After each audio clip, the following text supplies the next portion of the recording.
Shalom Alehem Besem Yeshua HaMashiach. Bapak Ibu yang terkasih dalam nama Tuhan Yesus, renungan malam kita kali ini terambil dari firman Tuhan Hosea 6 ayat 1 sampai yang keempat. Demikianlah firman Tuhan. Mari kita akan berbalik kepada Tuhan, sebab Dialah yang telah menerkam dan yang akan menyembuhkan kita, yang telah memukul dan yang akan membalut kita. Ia akan menghidupkan kita sesudah 2 hari. Pada hari yang ketiga Ia akan membangkitkan kita, dan kita akan hidup di hadapannya. Marilah kita mengenal dan berusaha sungguh-sungguh. Mengenal Tuhan, Ia pasti muncul seperti fajar. Ia akan datang kepada kita seperti hujan pada akhir musim yang mengairi bumi. Apakah yang akan kulakukan kepadamu, hai Efraim? Apakah yang akan kulakukan kepadamu, hai Yehuda? Kasih setiamu seperti kabut pagi, dan seperti embun yang hilang pagi-pagi benar. Bapak Ibu, renungan malam ini saya beri topik 4 hakikat Allah. Bagaimana kita mengenal Allah? Seperti apakah Allah yang kita sembah itu? Seperti apakah Allah yang kita kenal? Harusnya kita mengenal Tuhan yang kita sembah. Kita dapat belajar bahwa Allah adalah Roh, Dia Esa, sempurna, tidak berubah, serta tidak terbatas dalam pengetahuan dan kebijaksanaannya. Kebaikan dan kemurahannya, kebenaran dan kekudusannya. Di dalam Dia segala sesuatu bersumber, terpelihara, dan berakhir. Hakikat Allah yang pertama, dari 4 hakikat Allah, kita mengenal hakikat yang pertama, Allah adalah Roh.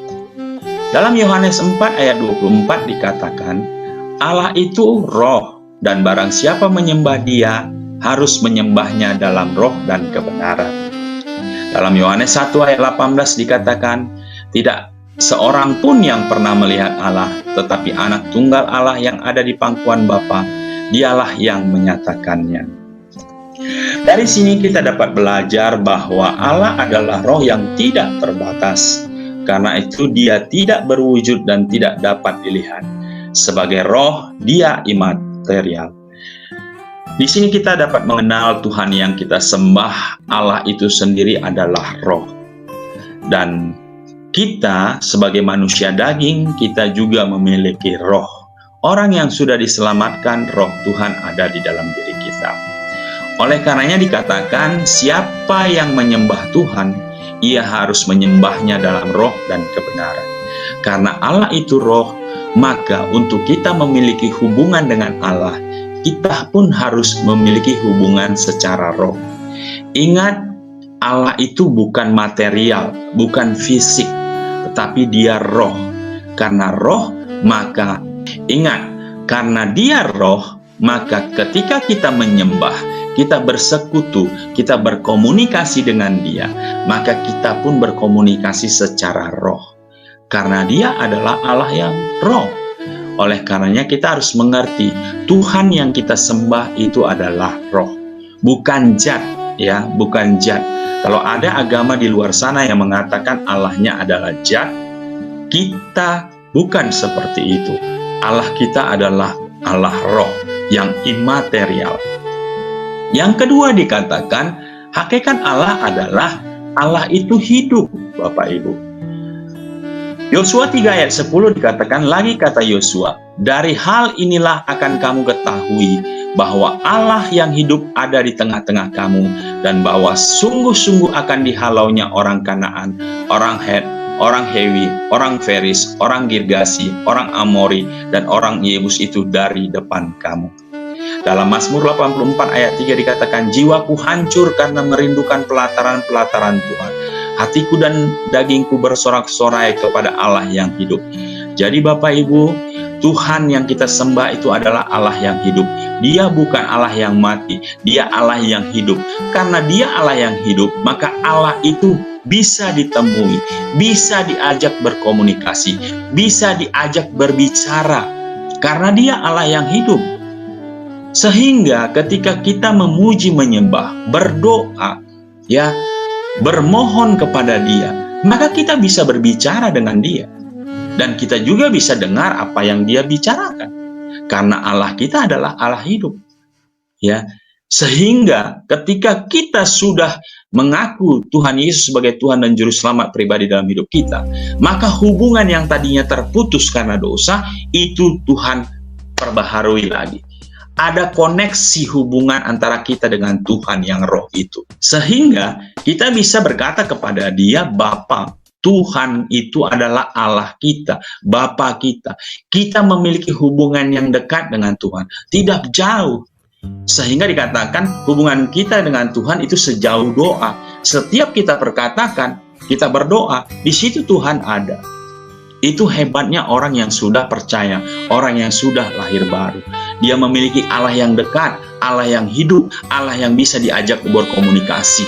Ada Allah yang bisa diajak untuk curhat, di mana kita boleh menyampaikan beban kita, unek-unek kita, berkomunikasi dengan Tuhan. Kita meminta solusi, jalan keluar atas permasalahan yang kita hadapi. Itulah Allah kita. Allah memiliki unsur kekuatan, keberadaan, dan fungsi-fungsi hidup seperti bekerja, berpikir, bertindak, berkuasa, dan sebagainya. Ini ciri-ciri Allah yang hidup itu. Ya. Nah, yang ketiga, hakikat Allah itu apa? Allah itu berkepribadian, ya. Kejadian 6 ayat 6 dikatakan, maka menyesallah Tuhan bahwa Ia telah menjadikan manusia di bumi dan hal itu memilukan hatinya. Lihat, Allah itu pun memiliki kepribadian yang bisa menyesal. Ya, itu tandanya Allah hidup. Allah memiliki kepribadian. Ya, Kejadian 18 ayat 19 dikatakan, sebab aku telah memilih Dia supaya diperintahkannya kepada anak-anaknya dan kepada keturunannya semua, supaya, ya saya ulang, supaya tetap hidup menurut jalan yang ditunjukkan Tuhan dengan melakukan kebenaran dan keadilan. Maka supaya Tuhan memenuhi kepada Abraham apa yang dijanjikan kepadanya. Jadi Tuhan juga bisa berjanji, Tuhan juga bisa memenuhi janjinya, ya. Ini artinya apa? Tuhan itu punya pribadi, Bapak Ibu, seperti manusia punya pribadi.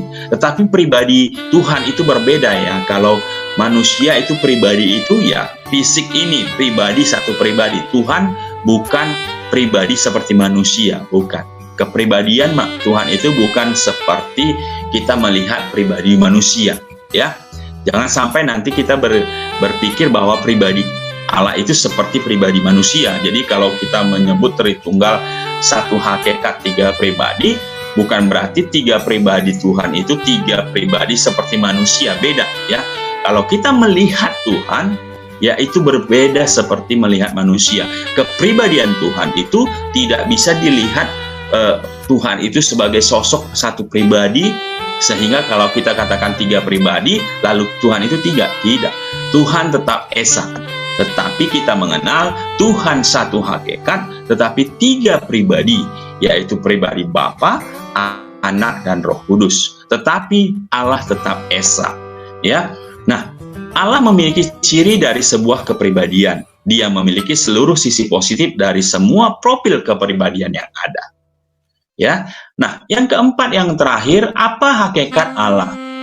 Allah itu kekal, ya. Mazmur 90 ayat 2 dikatakan, sebelum gunung-gunung dilahirkan dan bumi dan dunia diperanakkan, bahkan dari selama-lamanya sampai selama-lamanya, Engkaulah Allah. Ya. Nah, Yesaya 40 ayat 28 dikatakan, tidakkah kau tahu dan tidakkah kau dengar? Tuhan ialah Allah kekal, yang menciptakan bumi dari ujung ke ujung. Ia tidak menjadi lelah dan tidak menjadi lesu, tidak terduga pengertiannya. Jadi di sini kita dapat melihat Allah tidak memiliki awal dan akhir. Dia Alfa dan Omega, tak berawal dan tak berakhir. Karena itu Allah itu adalah kekal. Ia tidak berubah dan keberadaannya tidak ditopang oleh apapun. Allah tidak bergantung kepada apapun. Jadi Allah itu independen, ya. Allah tidak tergantung dari apapun dan kejadiannya tidak berawal dan tidak berakhir. Tetapi segala sesuatu bersumber dari Dia. Allah itu kekal adanya. Bapak Ibu yang terkasih dalam nama Tuhan Yesus, dengan belajar ini kita dapat mengerti malam ini bahwa Allah memiliki hakikat dalam kehidupannya. Allah, yaitu Allah adalah roh yang pertama. Kita harus mengenal bahwa Tuhan kita itu adalah roh. Dua, Allah itu hidup. Ya, Allah itu hidup Bapak Ibu. Sehingga kita bisa berbicara, kita bisa berkomunikasi. Benar Allah itu di surga, tetapi Allah itu tidak terbatas. Dia tidak terbatas dan dibatasi oleh ruang dan waktu. Dia beyond, dia melampaui ruang dan waktu. Sehingga apa? Kita bisa berkata-kata, kita bisa berkomunikasi dengan Allah itu sendiri. Nah, tiga, Allah itu berkepribadian, ya, ada pribadinya, ya, sifat-sifatnya, ya. Nah, yang keempat, yang terakhir, Allah itu kekal. Allah itu Alfa dan Omega, tak berawal dan tak berakhir. Dia kekal dan dia tidak bergantung kepada apapun.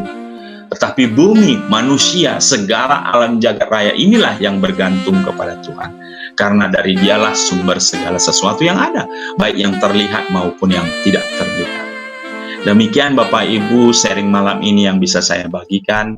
Kiranya kita lebih lagi mengenal Tuhan yang kita sembah, sehingga kita tahu bagaimana hakikat Allah yang kita sembah itu. Demikian Bapak Ibu, jangan lupa like dan subscribe Juginsu Broadcast Channel. Bagikan kepada banyak orang Bapak Ibu yang belum mengenal firman Tuhan, sehingga melalui apa yang kita bagikan banyak jiwa-jiwa dibenarkan. Dan saya percaya ketika Bapak Ibu membagikan channel ini, Bapak Ibu juga ikut serta menginjil, memberitakan kabar baik itu. Terima kasih Bapak Ibu, Tuhan Yesus memberkati.